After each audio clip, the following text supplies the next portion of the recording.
Most of us have taken a car or home loan from some bank, right? And like us, a bank gives loans to thousands of people. But what if one day the bank itself wants to raise money? Well, one obvious way to do it is by offering higher interest rates on savings account or fixed deposits or by issuing bonds. But there's another smart way. What if the bank simply sells the loans it has already given out? Basically, sell its existing loan book. The thing is, for us, a loan is a liability, but they are an asset for the bank because it earns interest on it. So this way, the bank can convert its asset, that is the loans, into cash by selling its loan book. And this process of selling its existing loan book to investors is called securitization. When banks do this, the product that gets created is called an SDI, Securitized Debt Instrument. Simply put, SDIs are like mutual funds, but for loans. Basically, banks or NBFCs bundle many loans into a single package called SDI and sell small pieces of that bundle to investors like you and me. Let's now understand how SDIs work. And remember, this process has multiple parties. Step 1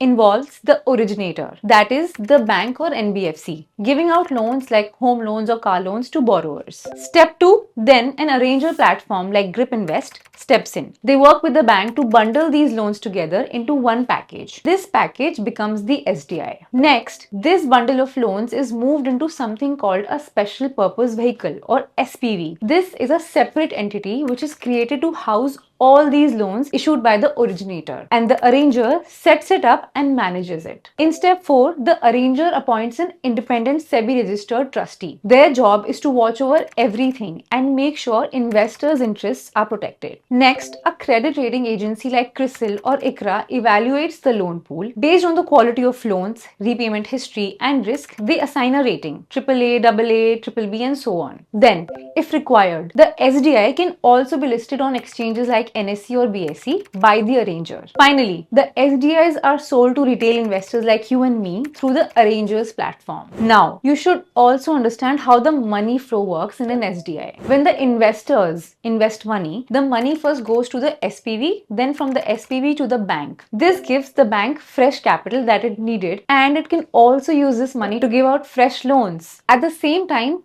borrowers continue paying their monthly EMIs as usual, and those EMI payments also go into the SPV. And from there, the SPV distributes the money to investors as monthly interest and principal repayments. All of this is closely monitored by the trustee. So basically, the SPV sits right in the middle, collecting EMIs from borrowers and paying investors on time. That's the engine running behind an SDI. If this video helped simplify the concept for you, don't forget to subscribe to Fixed Returns Academy by Grip Invest. Investments in debt securities, municipal debt securities, securitized debt instruments are subject to risks, including delay and/or default in payment. Read all the offer-related documents carefully.